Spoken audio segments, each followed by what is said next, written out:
नमस्कार दोस्तों, आप सबका हमारे हिंदी ज्ञान बोध चैनल पर स्वागत है। दोस्तों, हम प्रीवियस ईयर क्वेश्चन पेपर की चैप्टर वाइज सीरीज़ कर रहे थे।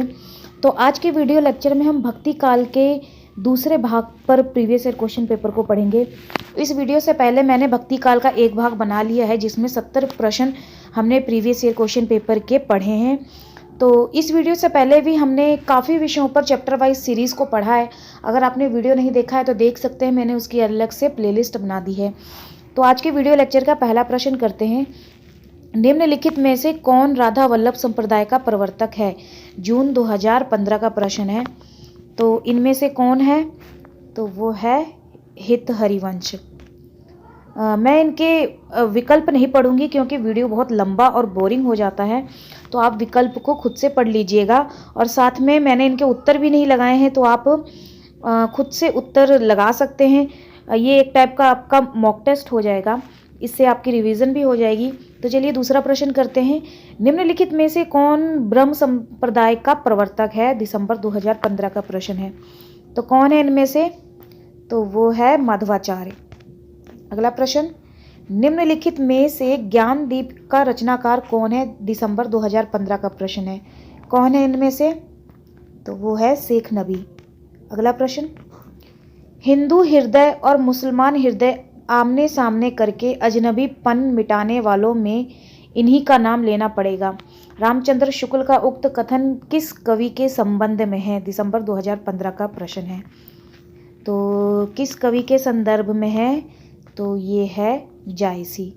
अगला प्रश्न, द्वैतवाद के प्रणेता कौन है? जून 2016 का प्रश्न है।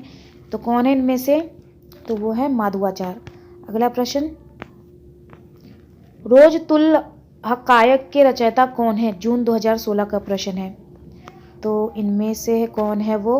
तो नूर मोहम्मद। अगला प्रश्न, सूरदास जब अपने प्रिय विषय का वर्णन शुरू करते हैं तो मानो अलंकार शास्त्र हाथ जोड़कर उनके पीछे पीछे दौड़ा करता है। उपमाओं की बाढ़ आ जाती है, रूपकों की वर्षा होने लगती है। उपर्युक्त कथन किस आलोचक का है? जून 2016 का प्रश्न है। तो किसका है ये? ये है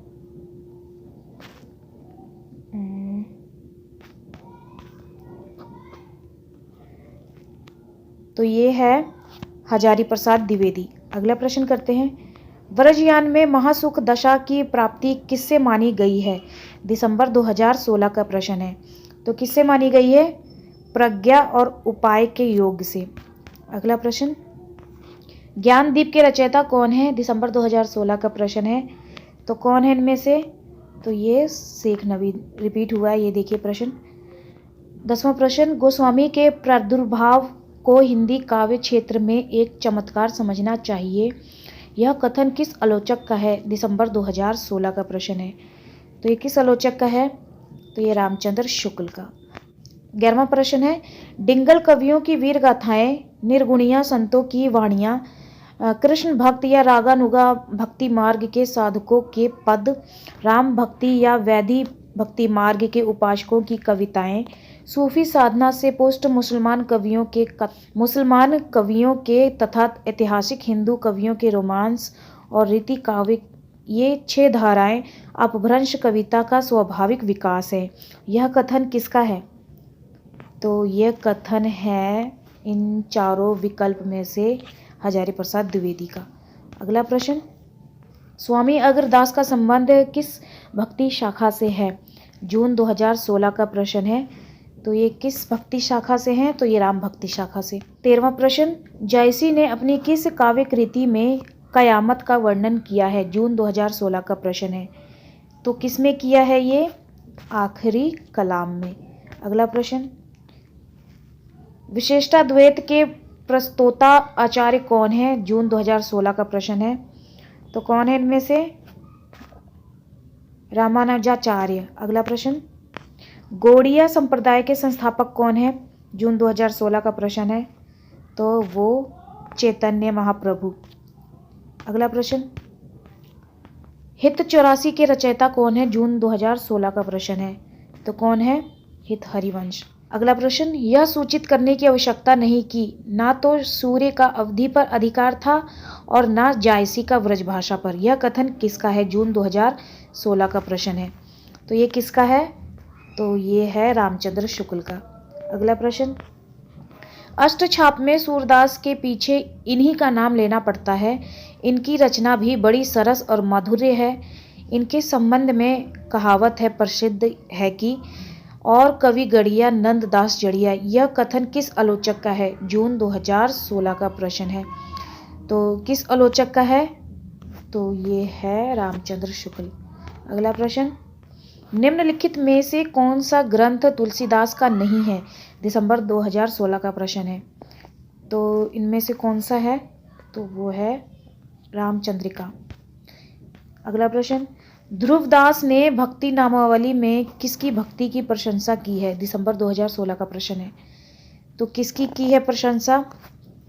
गोस्वामी विट्ठलनाथ की। अगला प्रश्न, मधुमालती के रचयिता कौन है? दिसंबर 2016 का प्रश्न है। तो कौन है इनमें से? तो वो है मंजन है। अगला प्रश्न, खान और ज्ञानबोध की रचनाएं हैं। दिसंबर 2016 का प्रश्न है। ये हैं मलूक दास की।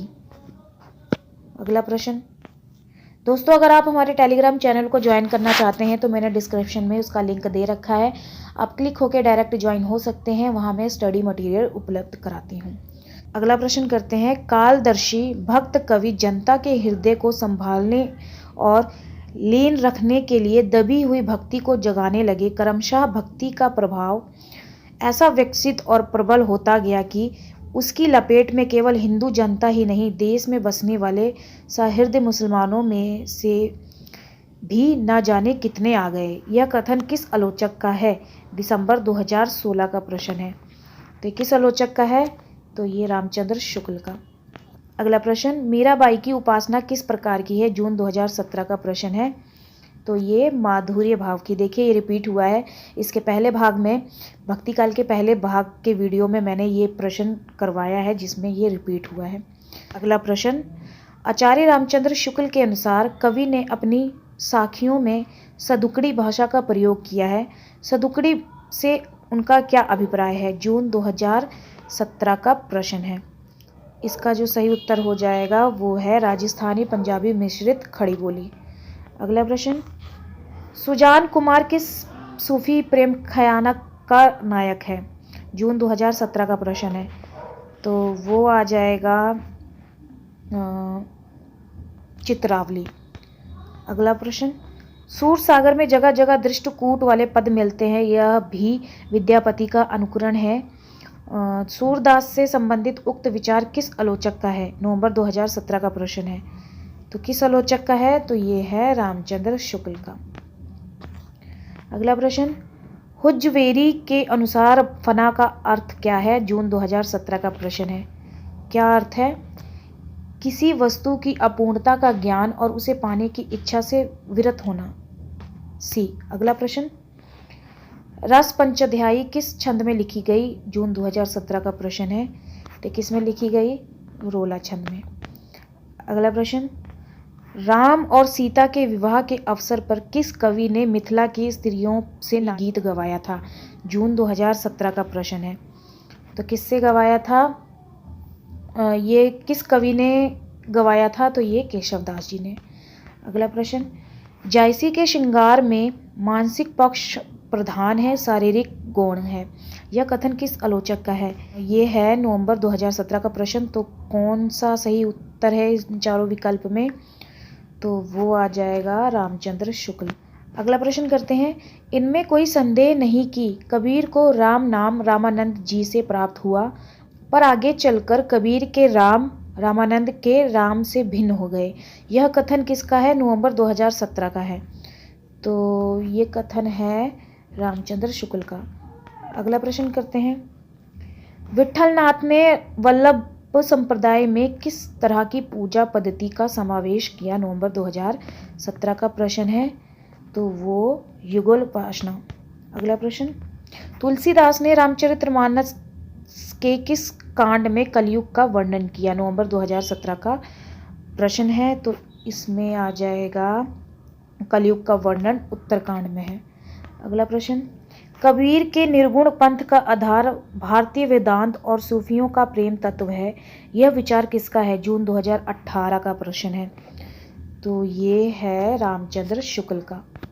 अगला प्रश्न करते हैं, केवल प्रेम लक्षणा भक्ति का आधार ग्रहण करने के कारण कृष्ण भक्ति शाखा में अश्लील विलासता की प्रवृत्ति जागृत हुई, यह विचार किसका है? जून 2018 का प्रश्न है। तो ये भी रामचंद्र शुक्ल का। ज़्यादातर पंक्तियाँ रामचंद्र शुक्ल की आती हैं, तो ऑप्शन आप देख के लगा सकते हैं। अगला प्रश्न है, प्राणचंद्र चौहान का संबंध भक्ति की किस शाखा से है? जून 2018 का प्रश्न है। तो ये हैं प्राणचंद्र चौहान राम भक्ति शाखा से। अगला प्रश्न, भंवर गीत किसकी रचना है? जून 2018 का प्रश्न है। तो ये है नंददास की। अगला प्रश्न, हरिदासी संप्रदाय के राधा कृष्ण हैं, दिसंबर 2018 का प्रश्न है। तो वो हैं लोक निरपेक्ष। अगला प्रश्न, भक्ति आंदोलन की जब लहर दक्षिण से आई, उसी ने उत्तर भारत की परिस्थिति के अनुरूप हिंदू मुसलमान दोनों के लिए एक समान भक्ति मार्ग की भावना कुछ लोगों में जगाई, यह कथन किसका है? दिसंबर 2018 का प्रश्न है। तो यह कथन भी रामचंद्र शुक्ल का है। अगला प्रश्न, निम्नलिखित में से कौन सा कवि कृष्ण भक्ति धारा के कवियों में शामिल नहीं है? जून 2019 का प्रश्न है।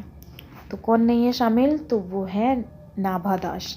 अगला प्रश्न, तुलसीदास की विलक्षण प्रतिभा इस बात में है कि उन्होंने भक्ति और रचनाकार की भूमिकाओं का एक साथ सफल निर्वाह किया है। भक्त मूलतः देवी शक्ति के किसी स्वरूप में आस्था रखता है, जबकि रचनाकार अपनी आस्तिकता नास्तिकता के बाद एक मूलतः ऐतिहासिक या धर्मनिरपेक्ष कर्म में प्रवृत्त होता है। तो तुलसीदास के संदर्भ में उपयुक्त कथन किस साहित्य इतिहासकार का है? जून 2019 का प्रश्न है। तो ये है राम स्वरूप चतुर्वेदी। अगला प्रश्न, तात्विक दृष्टि से ना तो हम इन्हें कबीर को पूरे अद्वैतवादी कह सकते हैं, ना ही एकेश्वरवादी। कबीर से संबंधित यह विचार किसका है? दिसंबर 2019 का प्रश्न है। तो ये है रामचंद्र शुक्ल का। अगला प्रश्न, किस विद्वान ने कहा था कि बुद्ध देव के बाद भारत में सबसे बड़ा लोकनायक तुलसीदास थे? दिसंबर 2019 का प्रश्न है। तो ये है जॉर्ज ग्रियर्सन। अगला, वल्लभाचार्य का वेदांत सूत्र पर लिखा प्रसिद्ध ग्रंथ है? दिसंबर 2014 का प्रश्न है। तो वो है अणु भाष्य। अगला प्रश्न, चलिए ये तो खत्म हो गया। मैंने भक्ति काल के ऊपर 2 वीडियो बनाए हैं, अगर आपने वीडियो नहीं देखा है तो देख सकते हैं, मैंने अलग से प्लेलिस्ट बना दी है। तो ये था आज का वीडियो लेक्चर। उम्मीद करती हूँ आप सभी को पसंद आया होगा, और इस वीडियो को लेकर अपनी फीडबैक मुझे कमेंट सेक्शन में ज़रूर दीजिए, और वीडियो को एक लाइक कर दीजिए। हमारे चैनल के साथ ऐसे ही बने रहिए। तो चलिए फिर मिलते हैं एक नए टॉपिक में एक नई वीडियो के साथ। धन्यवाद।